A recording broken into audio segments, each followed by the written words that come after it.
Welcome to my educational channel విద్యా ఉద్యోగ సమాచారానికి స్వాగతం. మీకు లేటెస్ట్ ఇన్ఫర్మేషన్ మీ ఎడ్యుకేషన్కి సంబంధించి ఉద్యోగాలకు సంబంధించి ఎప్పటికప్పుడు అందించాలంటే మరి ఛానల్ని సబ్స్క్రైబ్ చేయండి. మీ నోటిఫికేషన్ అయితే ఆన్ చేసుకోండి. సెట్టింగ్స్లోకి వెళ్ళి తప్పకుండా మీకు నా అప్డేట్స్ అన్నీ కూడా వస్తుంటాయి. చాలా ఇంపార్టెంట్ అప్డేట్స్ ఇస్తున్నాను, ఇది కూడా మిస్ చేయకండి.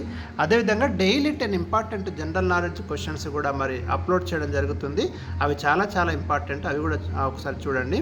ఇవాళ మనకు ఎస్సీ స్టూడెంట్స్ ఎవరైతే ఉన్నారో వారి యొక్క స్కాలర్షిప్లకు సంబంధించి మరి ఒక చాలా ఇంపార్టెంట్ అప్డేట్ వచ్చిందండి మనకి. ముఖ్యంగా ఇంటర్ డిగ్రీ చదువుతున్నటువంటి స్టూడెంట్స్ వాళ్ళకి సంబంధించినటువంటి లేటెస్ట్ అప్డేట్ ఇది. ఒకసారి చూద్దాం మనకు ఆ లేటెస్ట్ అప్డేట్ ఏముంది వాళ్ళ యొక్క స్కాలర్షిప్ సంబంధించి అనేది. రాష్ట్రంలో 2024-25 విద్యా సంవత్సరం నుంచి, అంటే ఈ అకాడమిక్ ఇయర్ నుంచి ఎస్సీ విద్యార్థుల యొక్క రియంబర్స్మెంట్, బోధనా ఫీజులు కానివ్వండి, వాళ్ళ స్కాలర్షిప్లు కానివ్వండి, వారి యొక్క పర్సనల్ అకౌంట్లో జమ అవుతాయి. అయితే విషయం ఏంటంటే స్కాలర్షిప్ వాళ్ళ యొక్క పర్సనల్ అకౌంట్లోనే జమ అవుతుంది.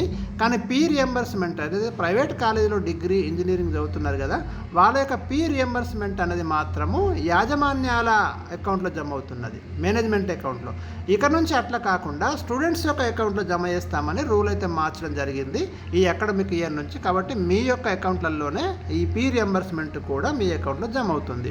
ఎందుకంటే సెంట్రల్ గవర్నమెంట్ కొత్త గైడ్లైన్స్ ఇచ్చింది, దాని ప్రకారం అయితే ఈ మార్పులు అయితే చేసింది. ఇక మిగతా ఎస్టీ, బీసీ, మైనారిటీ, ఈబీసీ విద్యాలకు సంబంధించి మాత్రము పాత విధానమే ఉంటుంది. ఒక ఎస్సీ స్టూడెంట్స్ మాత్రం మారింది ఇక్కడ.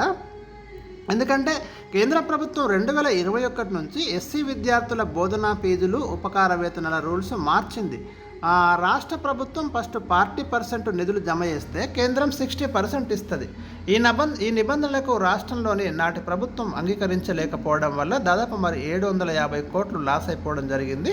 అందుకని 2024-25 నుంచి కేంద్ర సంస్కరణ అమలుకు ఇప్పుడున్నటువంటి గవర్నమెంట్ అయితే అంగీకరించింది. కాబట్టి ఏటా ఇంటర్ ఆపై ఉన్నత విద్యను అభ్యసిస్తున్న ఇంటర్మీడియట్ చదువుతున్న వాళ్ళు, ఆపైన ఉన్నత విద్య డిగ్రీ, ఇంజనీరింగ్ అలాంటి వాళ్ళు 2.6 లక్షల మంది విద్యార్థులకైతే ఇప్పుడు మేలు జరిగే అవకాశం ఉంది. ఇప్పుడు ఎస్సీ విద్యార్థుల కోసం ప్రభుత్వము మనకు ఈ పాస్ వెబ్సైట్లో ఒక అప్లికేషన్ని అందుబాటులోకి తీసుకొచ్చింది. 2024-25లో కొత్తగా చేరిన, ఇప్పటికే చదువుతున్నటువంటి విద్యార్థులు కూడా ఆ కొత్త విధానంలోనే అప్లై చేయాలి. ఇక్కడ ఫస్ట్ పేజీలో ఏముంటుందంటే తొలి దశలో డెమోగ్రాఫిక్ మ్యాచింగ్ ఉంటుంది. రెండో పేజీలో మనకి బయోమెట్రిక్ అథెంటిఫికేషన్ ఉంటుంది. మూడో దశలో దరఖాస్తు పూర్తి చేయాలి. డే స్కాలర్, కళాశాల అనుబంధ హాస్టళ్ల విద్యార్థులు కూడా ఇదే తరహాలో పూర్తి చేయాలి. మీరు చూసారు కదా, ఫస్ట్ ఫేజ్లో మనకు డెమోగ్రాఫిక్, రెండో పేజీలో బయోమెట్రిక్ అథెంటిఫికేషన్, మూడో దశలో అప్లికేషన్ని కంప్లీట్ చేయాలి.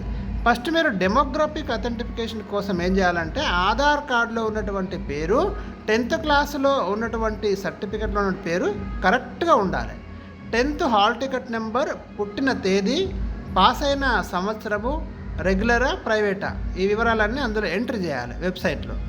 తర్వాత విద్యార్థి పేరు, తండ్రి పేరు, పుట్టిన తేదీ ప్రత్యక్షమవుతాయి. జెండర్, కులం, ఉపకులం, ఆధార్ నంబర్, మొబైల్ నంబర్, చదువుతున్న యూనివర్సిటీ, చదువుతున్న కాలేజ్ పేరు, మీ విలేజ్, ఇవన్నీ ఎంట్రీ చేసి సబ్మిట్ కొట్టాలి. తర్వాత ఏమైందంటే అనంతరం డెమో అథెంటిఫికేషన్ జరుగుతుంది. ఆధార్ 10th వివరాలు సమానంగా ఉంటే మీకు సక్సెస్ అయినట్టు ఒక మెసేజ్ వస్తుంది. డెమోగ్రాఫిక్ ధృవీకరణ ఒకవేళ ఫెయిల్ అయిందనుకోండి, అప్పుడు ఏం చేయాలి, మీరు ఆధార్లో ఆ మేరకు మార్పులు చేసి ధృవీకరించుకున్నాక దరఖాస్తు నెంబర్ అనేది, మీకు సర్టిఫికెట్ నెంబర్ అనేది, అంటే అప్లికేషన్ నెంబర్ అనేది వస్తుంది, అది చేసుకోవాలి. ఆ వివరాలతో మీ సేవా కేంద్రానికి వెళ్ళి మీరు బయోమెట్రిక్ అథెంటిఫికేషన్ ఇవ్వాల్సి ఉంటుంది.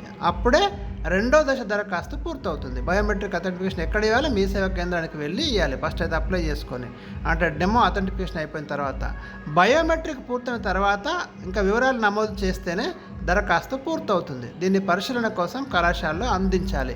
అర్థమైంది కదా. ఈ 3 స్టెప్స్లో మీరైతే కంప్లీట్ చేసుకోవాల్సి ఉంటుంది. తొలి దశలో డెమోగ్రాఫిక్ మ్యాచింగ్, రెండో దశలో బయోమెట్రిక్ అథెంటిఫికేషన్, మూడో దశలో అప్లికేషన్ని కంప్లీట్ చేయటం.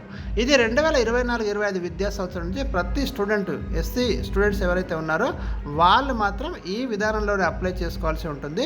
మీ రియంబర్స్మెంట్ ఇక్కడ నుంచి మీ ఖాతాలోనే జమ అవుతుంది.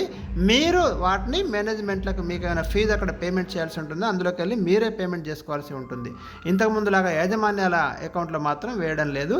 అదే మీరు గమనించండి. కొత్త విధానంలోనే మరి అప్లై చేయండి. ఇలాంటి లేటెస్ట్ ఇన్ఫర్మేషన్ కోసం అయితే ఈ ఛానల్ని మీరు తప్పకుండా ఫాలో అవుతూ ఉండండి.